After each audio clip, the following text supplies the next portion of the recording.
নমস্কার বন্ধুরা, GS forum চ্যানেলে আপনাদের সবাইকে স্বাগত জানাই।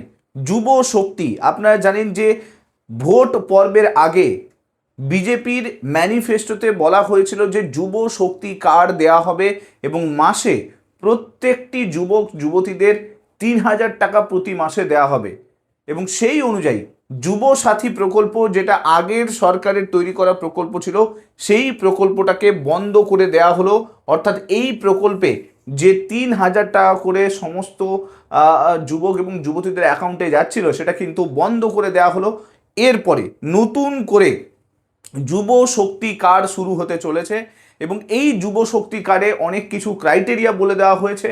কারা কারা এই যুব শক্তি কার্ডে টাকা পাওয়ার যোগ্য বলে বিবেচিত হবে, কারা অযোগ্য বলে বিবেচিত হবে, কিভাবে আপনি এই যুব শক্তি কার্ডের জন্য অ্যাপ্লাই করবেন, সমস্ত কিছু ডিটেলস এই ভিডিওর মধ্যে থাকবে। ভিডিওটা ভালো লাগলে মাস্ট লাইক করে দেবেন, চ্যানেলটাতে নতুন হয়ে থাকলে সাবস্ক্রাইব করে নেবেন এবং মাস্ট এই ভিডিওটাকে শেয়ার করতে ভুলবেন না। তো চলুন শুরু করা যাক। আপনারা দেখতেই পাচ্ছেন, অন্নপূর্ণা ভান্ডারের পরে এবার চালু হতে চলেছে যুব শক্তি ভরসা কার্ড।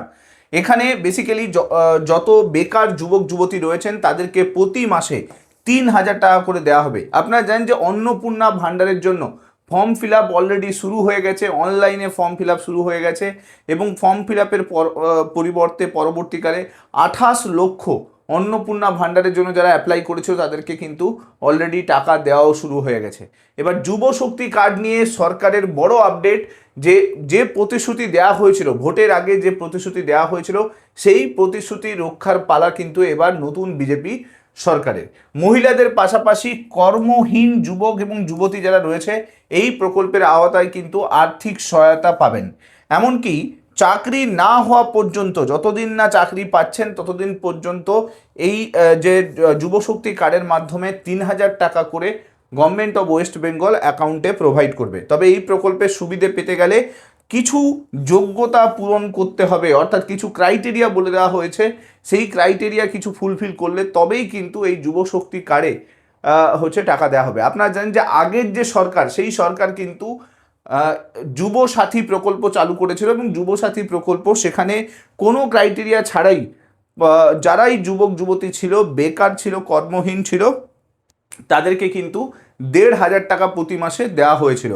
সেখানে একটা বড় সমস্যা যেটা হয়েছিল, যে যারা যে সমস্ত যুবক যুবতী যারা প্রাইভেট সংস্থানের সঙ্গে যুক্ত আছে, অর্থাৎ বেসরকারি বিভিন্ন কর্মসংস্থানের সঙ্গে যুক্ত আছে, তারাও কিন্তু এই প্রকল্পের আওতায় কিন্তু যুব সাথী কার্ডে প্রায় 1,500 টাকা করে প্রত্যেক মাসে ঢুকছিল। কিন্তু এই ক্ষেত্রে নতুন করে যে যুব শক্তি কার্ড চালু করতে চলেছে নতুন রাজ্য সরকার, সেখানে কয়েকটা জিনিস কিন্তু মেনশন করে দিয়েছে, যেগুলো থাকলে তবেই কিন্তু যুব শক্তি কার্ডের টাকা পাওয়া যাবে। কি কি যোগ্যতা? প্রথমত, যে আবেদনকারী থাকবে সেই আবেদনকারী পশ্চিমবঙ্গের স্থায়ী বাসিন্দা হতে হবে। এখানে আমি আপনাদেরকে বলে দিই, কেউ যদি কারোর নাম যদি SIR লিস্টে থাকে তাহলে কিন্তু সে এই ভরসা কার্ডের জন্য যোগ্য হবে না। 2 নম্বর বলা আছে যে আবেদনকারীকে ন্যূনতম মাধ্যমিক পাস করতে হবে। দেখুন, এইটা সব থেকে বড় পয়েন্ট বলতে পারেন। এই যে যুব শক্তি কার্ড, এই যুব শক্তি কার্ডে প্রধান ক্রাইটেরিয়া যেটা বলে দেওয়া হয়েছে যে মাধ্যমিক পাস থাকতে হবে। যুব সাথী কার্ডে কিন্তু এরকম কোনো ক্রাইটেরিয়া ছিল না। এই মাধ্যমিক পাস করে দেওয়ার কারণে এখান থেকে কিন্তু বহু যুবক যুবতী কিন্তু বাদ হয়ে যাবে। কারণ গ্রামের দিকে আপনারা দেখবেন বহুজন কিন্তু মাধ্যমিকটুকুই ঠিক মতো করে পাস করে না। যদিও এই যোগ্যতা দেওয়া খুব ম্যান্ডেটারি, কারণ কি, তা না হলে পশ্চিমবঙ্গের যে শিক্ষার হার সেটা কিন্তু যথেষ্ট পরিমাণে কমতে থাকবে। আচ্ছা, তৃতীয়ত বলা হয়েছে যে 21 থেকে 40 বছরের মধ্যে যে সমস্ত আবেদনকারী রয়েছেন তারা কিন্তু এই যুব শক্তি কার্ডের মাধ্যমে, ভরসা কার্ডের মাধ্যমে 3,000 টাকা প্রতি মাসে পাবেন। সব থেকে বড় ব্যাপার যেটা বলে দেওয়া হয়েছে, যে আবেদনকারী থাকবে সেই আবেদনকারী বর্তমানে কর্মহীন থাকতে হবে, অর্থাৎ সরকারি বা বেসরকারি কোনো কিছুর সঙ্গে যুক্ত থাকা যাবে না। এখানেই সব থেকে বড় বিতর্ক শুরু হয়ে গেছে, কারণ এই যে 4 নম্বর পয়েন্টের জন্য হাজার হাজার যুবক যুবতী কিন্তু বাদ হয়ে যাবে। কেন না, কারণ হচ্ছে কর্মহীন থাকা আর কোনো একটা প্রাইভেট ফার্মে কাজ করা। কারণ পশ্চিমবঙ্গে আপনারা যদি দেখেন, গত 15 বছরে ঠিকমতো করে কোনো কাজকর্মের কোনো কিন্তু শুরু হয়নি, অর্থাৎ কোনো নোটিফিকেশান সেই মতো করে আসেনি। তো বহু ছেলে মেয়ে এরকম রয়েছে যারা প্রাইভেট অর্গানাইজেশনে কাজ করে ন্যূনতম বেতনে। তো সেই ক্ষেত্রে দাঁড়িয়ে তারা যদি এই পুরো সুবিধে, এই যে প্রকল্পের সুবিধে, সেখান থেকে বঞ্চিত হতে পারে। কারণ দেখুন প্রাইভেটে কতটুকু আর স্যালারি দেয়, যদি সরকারের সাহায্যটুকু মিলতো তাহলে হয়তো সামনের দিকে আরও নতুন করে কিছু ভাবতে পারতো। কিন্তু এইখানে যে ব্যাপারটা বলা আছে যে বেসরকারি সমস্ত কাজকর্মের সঙ্গে যুক্ত থাকলেও কিন্তু যুব শক্তি কার্ডে এই হচ্ছে প্রকল্পের সুবিধা কিন্তু পাবে না। আবেদনের ক্ষেত্রে এই কয়েকটা বড় পয়েন্ট, চারটে বড় পয়েন্ট বলে দেওয়া হয়েছে। এবং আরও একটা পয়েন্ট এখানে বলা হয়েছে, যদি কেউ এসআইআর এর কারো যদি নাম থাকে তাহলে কিন্তু তার নাম বাদ যাবে। এবং যদি কেউ সিএতে আবেদন করে থাকে বা এসআইআর ট্রাইব্যুনালে যদি কারোর নাম থাকে তাহলে সেক্ষেত্রে কিন্তু যুব শক্তি কার্ড যেটা, সেটার জন্য সে অ্যাপ্লাই করতে পারবে।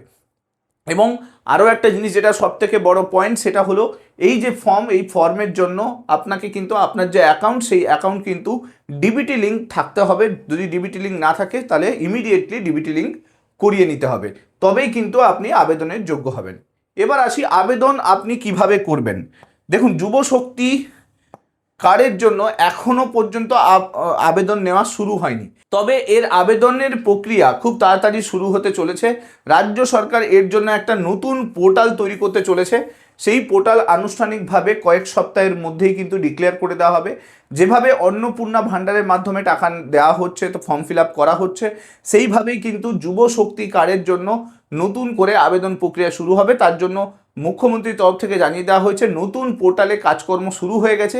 খুব তাড়াতাড়ি সেই নতুন পোর্টাল আনুষ্ঠানিকভাবে জানিয়ে দেওয়া হবে।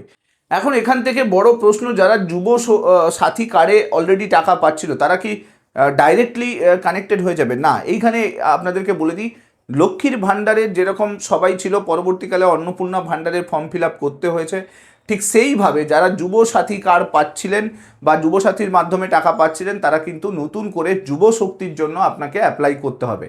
তো এখানে কিন্তু যেটা রয়েছে যে অটোমেটিক কিন্তু ট্রান্সফার হবে না, আপনাকে নতুন ফর্ম এলে আপনাকে কিন্তু আবার সেই ফর্মটাকে অ্যাপ্লাই করতে হবে। এরপরে সেই ফর্মটা যাচাই করা হবে, যাচাইয়ের পরে কিন্তু প্রত্যেক মাসে 3,000 টাকা দেওয়া হবে। এখানে যেটা স্পষ্ট বক্তব্য দেওয়া হয়েছে যে আবেদনের যে ক্রাইটেরিয়া রয়েছে, সেই ক্রাইটেরিয়া যদি ফুলফিল করে তবেই কিন্তু এই যুবশক্তি কার্ডে টাকাটা দেওয়া হবে। নতুন করে এই ফর্মের খুব তাড়াতাড়ি ফিল আপ শুরু হতে চলেছে। তার আগে আপনাদের যেগুলো দরকার সেগুলো হচ্ছে যে আপনার যে ব্যাঙ্ক অ্যাকাউন্টটা আছে, সেই অ্যাকাউন্টটা আপনার আধার নাম্বার কানেক্টেড আছে কিনা, আপনার ব্যাঙ্ক অ্যাকাউন্টটার সঙ্গে ডিবিটি লিঙ্ক হয়ে আছে কিনা, এগুলো একটু রেডি করে নিন। কারণ কি, ফর্ম ফিল আপ শুরু হলে যাতে আপনি শুরুতেই অ্যাপ্লাই করতে পারেন। এই পুরো বিষয়টা একবার দেখে নিন যে সব কিছু প্রসিডিওর ঠিকঠাক রয়েছে কিনা। ভিডিওটা ভালো লাগলে মাস্ট লাইক করে দেবেন, চ্যানেলটাতে নতুন হয়ে থাকলে সাবস্ক্রাইব করে দেবেন। আর এই বিষয়ে আপনাদের যদি কোনো প্রশ্ন থাকে তাহলে কমেন্ট করে জানাতে ভুলবেন না, আমি চেষ্টা করব কমেন্টে রিপ্লাই দেওয়ার জন্য। Thank you so much. Next ভিডিওতে আপনাদের সঙ্গে আবার দেখা হচ্ছে। Till then, bye by.